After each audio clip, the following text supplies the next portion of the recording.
Ladies and gentlemen, on today's show, I'm going to be interviewing the consultant of choice, the speaker of choice for Bayer. That's the company Bayer, Bayer, General Mills, and countless other massive and super successful companies. His name is Steve Farber, and he joins us today to talk about why he believes that having love in your business is just good business. Folks, if you find yourself in an organization where there's a lot of friction and it appears to be now a time where love and kindness and win-win relationships are just a fiction, this is the show for you. And now, without any further ado, my interview with Steve Farber on today's edition of the Thrive Time Show on your radio. And if you don't know, now you know. Get ready to enter the Thrive Time Show. We started from the bottom, now we here. We started from the bottom and we'll show you how to get here. Started from the bottom, now we here. We started from the bottom, now we here.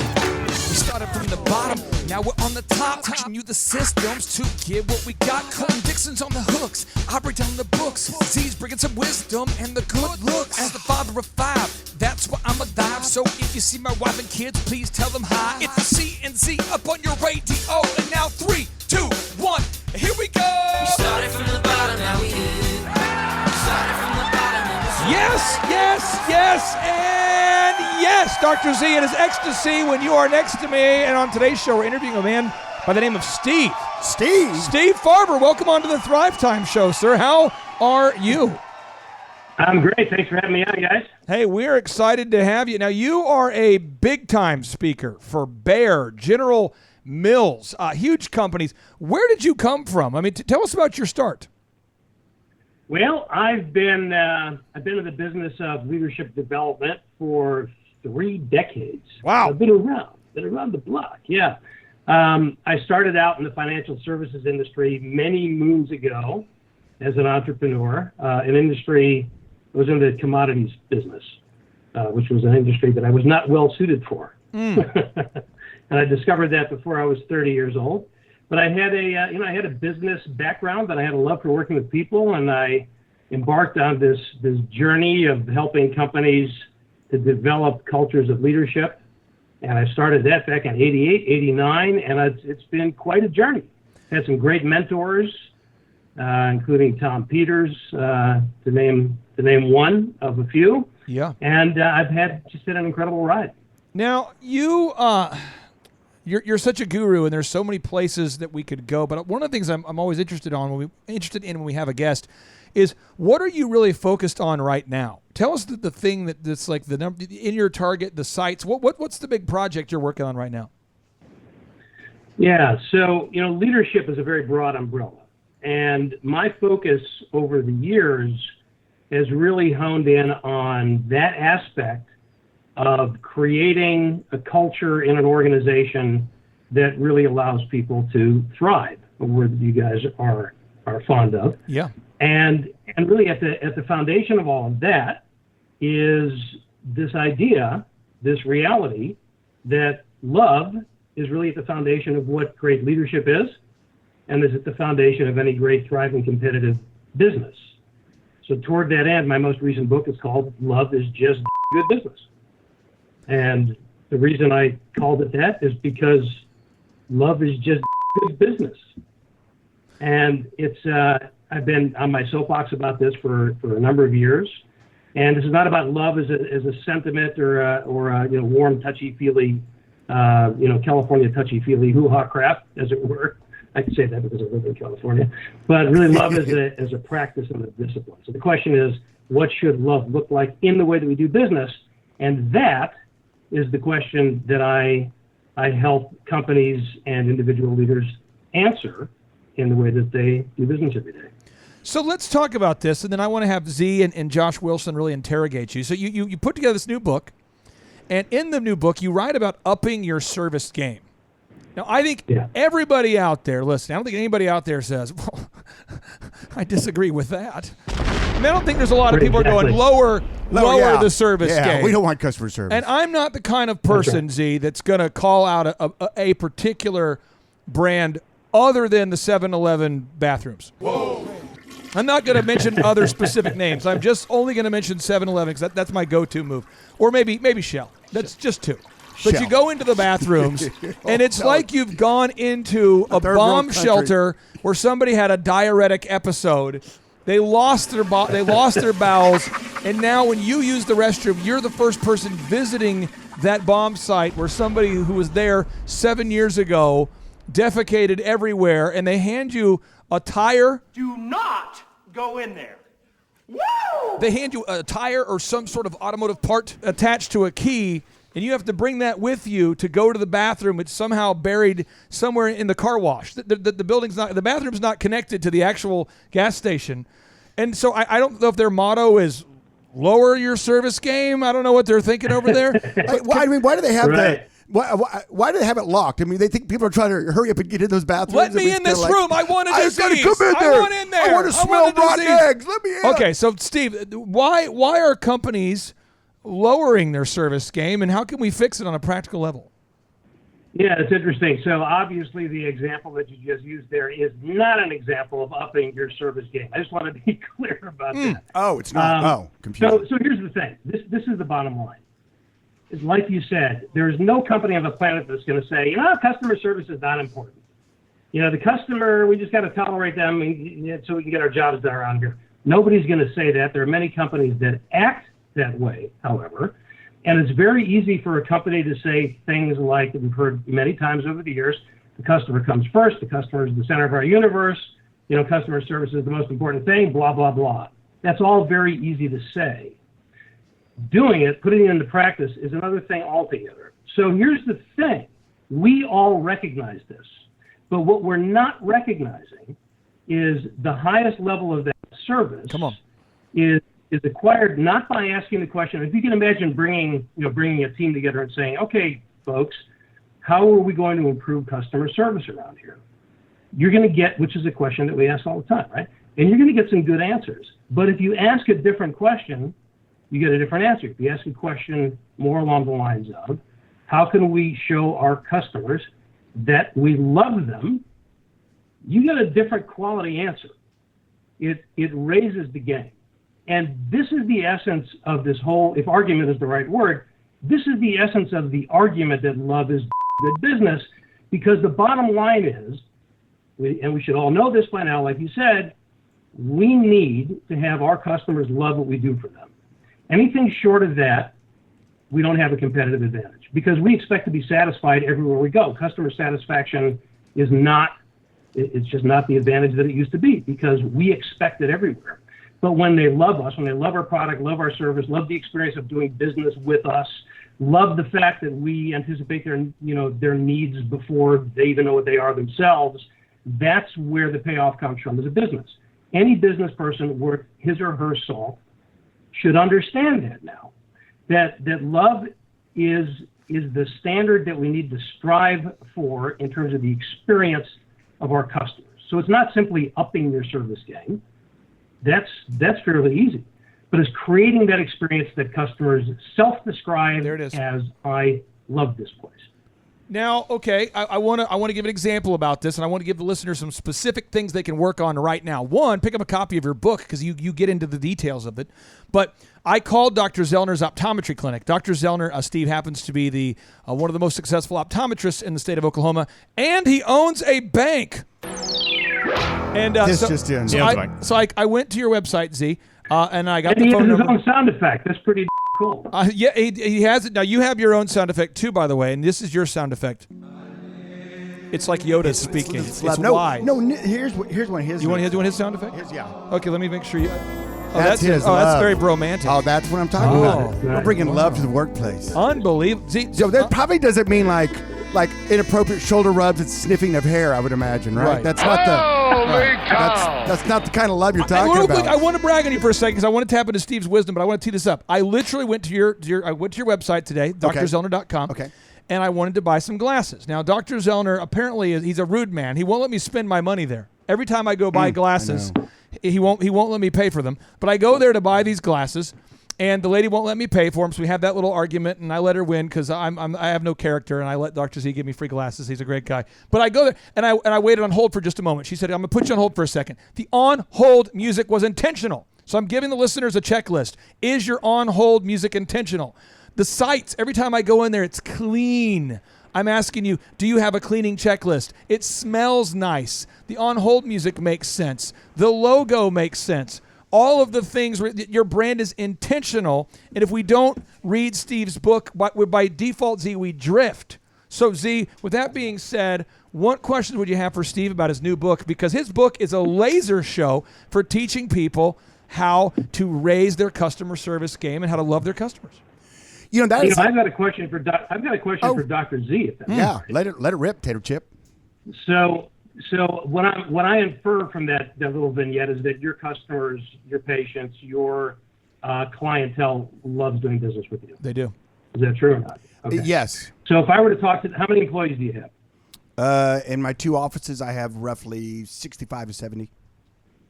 Okay, so if I were to spend some time with your employees and I asked them to describe their experience in working for you and working on your team and working in your enterprise, I know it's not entirely fair for me to ask you to speak on their behalf, but what would I hear from them? Can I intersect? Sure. Because your wife used to work for me. Yes, my wife worked for him as his front desk lady. That's how we met when she was 18. So 21 years ago, my wife worked as his front desk lady. And the manager who was my wife's boss is still there. And every time I've asked Kylie why she stays with you, she's not an emotional, like a chaotic emotional person. She tells me that she loves working for you. She has said that to me numerous times. She's used the word I love. And then Monty, who runs your auto auction, has told me, I saw him at church at Guts, and it was great to see him. And I said, good to see you, sir. And I said, man, I really do love that you work for, love that you work with Z. And he goes, I love working for Z. I mean, the word love was used, unprompted. So that's what I Yes. Well, yes. So that's the point. Exactly. So here's the thing, though, right? In order to create the experience that your customers are going to love, you have to back it up one more step, and which is what you're describing now. And that is you have to create an environment, otherwise known as a culture, that people love working in. Yeah. And if I don't love working here, it's very difficult for me to convey that or create that experience for a customer, right? Steve and I had kind of, this is a super move for everybody listening out there that owns a business. This is a super move. And this is one that I found was very effective. And what I would do is I had a little plaque by the back door where everybody kind of came in and left, and it said, the beatings will continue until you love me. And it was amazing how you always would walk around the office with a whip. I know. And on the whip, you had the phrase sewn on. It was embroidered on there, the whip you would hold. Yeah. I never saw you use it, but it said, where there's a whip, there's a way. Yeah. And you used to say, Clay, can you get my whip? Yeah. And I go, well, yeah, why? Whip it and good. you said, well, I just want my whip. Just need it available. You guys are describing the bizarro world. What with the bathroom example? Now with These are our lives. And what universe have I stepped into here? This is where we're at, Steve. This is where we're at. It just gets better from here, buddy. Now, Steve, your book, you talk about your competitive advantage. In your book, you write about the competitive advantage. I would love for you to break down a little bit about the competitive advantage and maybe about reaping what you've sown. Your book, you write about reaping what you've sown. Could we talk about the competitive advantage and reaping what you've sown? Sure. So, again, the competitive advantage comes from your customers loving what you do for them. Because customer satisfaction used to be the competitive advantage, but it's become a baseline expectation everywhere we go. So what I'm suggesting is that externally, your competitive advantage in the marketplace comes from your customers loving what you do for them. Internally, your competitive advantage in terms of recruiting and retaining the best possible talent and having that talent bring themselves fully into their work every day comes from your creating an environment, like we're talking about now, that people love working in. And in order to get there, we have to ask the question, what should that look like in the way that we do business, right? Because it's not enough to print the buttons and the banners like we talked about. We've got to ask the question, behaviorally, operationally, in a measurable sort of a way, what do we do that engenders that experience that people love? So again, if I could pick on you for a second, Dr. Z, I know you're not walking around with a whip. But what are the elements? What are the things that you do? What are the specific things that your employees experience that get them unsolicited to describe the experience of something they love. Well, I know it's not whip, so what is it? Yeah. Oh, you caught me. I'll write that down. That's a joke. I've been misled this entire time. You caught me. You got me. Okay. Well, I think the only way you can build a relationship is to be in a relationship. And so I'm a firm believer that spending time with people and understanding how they tick. A lot of my I read books like The Love Languages. I really study people's personalities. Somebody wants a pat on the back. Somebody wants words of encouragement. Somebody wants a little gift. Right. And understanding your people, and then spending time with your people, and then also learning how to push their buttons in a healthy way. Come on. Is the way that I think you build that up, because it can be an awkward situation. Specific things you've done that I've seen you do specifically. I know you bragging on yourself is probably not a recipe for success, and you don't want to do it because you're a humble guy. But I'm going to give specific examples. Okay. Z always has a kind word to end a conversation. He will always tell people, "Great job. I appreciate you." He will always say that. 2 is he gives for the holidays, very generous man for the holidays. A lot of things he does behind the scenes. But he has a thing during the holidays he does. He says, if you have worked on my team, worked with me for more than a year, please stand up. 2 years or more, 3 years or more, 4 years or more. And you wouldn't believe, out of the hundreds of people who are there, how many people have been there beyond a decade. It is truly impressive. You're very generous with the gifts you give, the bonuses and the rewards that you give out. And when I was a vendor for you, I was a DJ for you at the age of 20, and I had recently, true story, I had recently broken a pair of my glasses. I couldn't afford another pair of glasses. Didn't have money for glasses. Z has the thing where for the employees, they got either glasses for free or a discount, whatever that was. Yeah, one pair a year. And then you came up to me and you said something to the effect of, well, after I finished DJing, you probably don't even remember it, but I had no money. And I had just finished DJing, and he had paid for the service. And he tipped me more than he paid me to DJ. And it was like, I needed that money at that time in my life. And it was hundreds, it was like at least $400, $300, $300 or $400. You just gave it to me, and you had no idea the impact it made. And I know you do that with other vendors too. Josh, you've done business with Dr. Z. It is very nice. He pays on time. What questions would you have, Josh Wilson of Living Water Irrigation, for Steve the Guru as it relates to his new book and how to love on customers and love on employees? So, Steve, I love the title so much. I just spent the $20.67 from Amazon. So there we go. Oh, you just bought the book? Yeah, just bought the book. Oh, wow. McGraw-Hill thanks you for that. It's awesome. And I know you'll get like 7.3 cents out of the deal. So it's awesome. Hey, so my question. Thank you. But seriously, thank you. Oh, you bet. Hey, I love, actually really, really love that as a Christian and how we operate and the principles we operate from. So just reading through kind of the synopsis of it that Amazon provides here is what I'm going to draw my question from. But it says invest time in making personal connections. So do you have a actionable step for our listeners out there, small business owners? I love how Dr. Z was saying the best way to build a relationship is to be in a relationship. Do you have something actionable there, Steve, that our listeners and myself that I can do while I wait for the book to come in? Yeah, absolutely. So along lots of things, actually, but along those lines in particular, that relationship, as Dr. Z was just telling us, is based on your knowing people as people, not as functions, but as human beings with believe it or not, lives outside of the work environment, with hopes, needs, dreams, and aspirations of their own. The question, step number one is ask yourself how well you know the people on your team. So one way to do that is to take what I like to refer to as a story inventory. So if you were to simply make a list of let's say 5 people on your team, and just ask yourself, how many stories can you tell about that person? Stories about their lives, stories about their challenges, stories about their kids, stories. How many stories can you tell? And if the answer to that is, well, I don't really know anything about this person's life, that's a pretty good indicator that you need to do something really simple, which is just to spend some time with that person. And in these days of, physical distancing and quarantine and all that, Zoom is a really simple, powerful way to do that. How about having a 10-minute, no agenda call with somebody on your team just to hang out and just learn what you can learn? You don't want to, obviously, I got to appeal to your common sense. You don't want to sit down with somebody and say, what occurs to me? I don't know anything about you. What's your name? Tell me a story. Tell me a story. Just, guide the conversation in that direction. And what happens is when people get to know each other better, then that connection, that relationship begins to grow naturally and organically. This whole thing has to be authentic. It's got to come from a place of caring. You shouldn't be doing this because you feel like somebody just gave you an assignment to try it out. You should do it because you care enough to know. And if they get the sense that that's where you're coming from, it's incredible how such a simple gesture can build a foundation for a relationship that will last forever.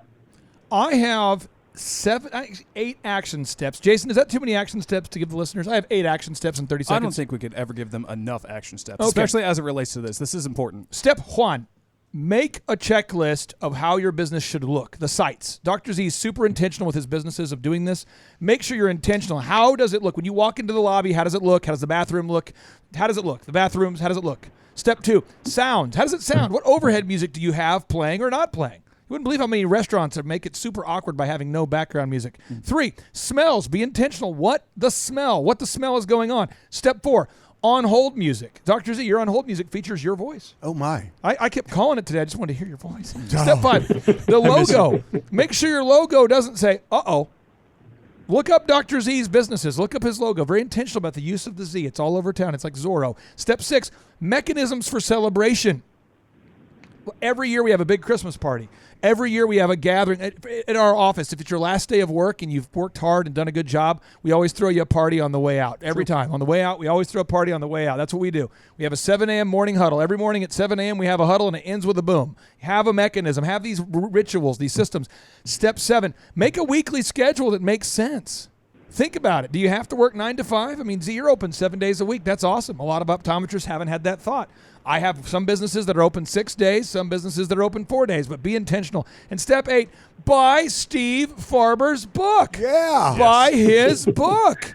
Buy his book. That's a brilliant step. I do want to add one qualifier on everything you said, which I think is a really great list, by the way, because by virtue of the fact that you've appealed to all of the senses, it is by definition observable. It's experiential, right? The qualifier to those are the things that people see, that they hear, that they smell, that they experience. Will they love that experience or not? That's the qualifier. That's the standard that we have to set for ourselves. And I guarantee you that if you set that as the bar that we're reaching for, you'll come up with ideas that never would have occurred to you otherwise. Steve, okay, now it's time. See, I always want to ask one bonus fry question. Sometimes there's a loose fry in the bag. You know the bonus fry? It's like Jesus is up in heaven. Give him an extra fry. One where you say, He'll I pay cannot it believe you forward. just asked that. You know, the one that's the gotcha question. Yeah. I have been studying. Who's the guy who just interviewed President Trump? Wallace? Is it Wallace on Fox News? Is it Mr. Wallace? Chris Wallace? I've been I studying. saw that, yeah. I've been studying Wallace and Cuomo, Chris Cuomo, and I've been mastering the art of the gotcha question. So I'm going to ask him a gotcha question, Ooh, and that way these it are always ends good. bad with 0 rapport. He'll never want to be back on again. That's my move. Well, we got him at least Steve, once. what's your favorite old school jam? Old school song. My favorite old school what? A old school jam. The song when you're in 8th grade, 9th grade, you were dancing in a gymnasium, your parents would drop Drinking you off with Kool-Aid. $5, and there was a girl named Ashley with that's- big bangs, and you wanted to talk to her, Yeah. and that whole awkward middle school phase. What was your old school jam? That's pretty easy, but it's a toss-up between Jethro Tull, Aqualung, or Thick as a Or what? both Jethro Tull, Thick as a Brick by Jethro Tull. It's one of those two. It's either the Aqualung album or Thick as a Brick. Thick as a and that's Thick as a brick. Thick as a brick is a song. brick. That's a song by Oh, Jethro Tull. it's a song. It is a one-song album by Jethro Tull. Let me do that. Let me see how it works. I've got the Let me- Aqualung EP up on my wall. Really don't mind if you sit this one out. My word but a whisper, my deafness a shout. Oh. But I can't make you think. Wow. There's not a lot of songs with flutes. No, There's not a lot of flautists. not enough. Definitely underdone. Listen, Definitely. I don't know if I'm dating myself here, but the flute is what characterized the band Jethro Tull. Ian Mm-hmm. Anderson was the front man. He was a flute player, a great singer, and an amazing songwriter. Sir, let me tell you what. You look so good, you should date yourself. I appreciate you for being on this show. You're a great American. I really do appreciate you. I hope you have a great rest of your day. And again, thank you for joining us. My pleasure, guys. Thanks for having me. Well done, Steve. And now, without any further ado, 3, 2, 1, boom!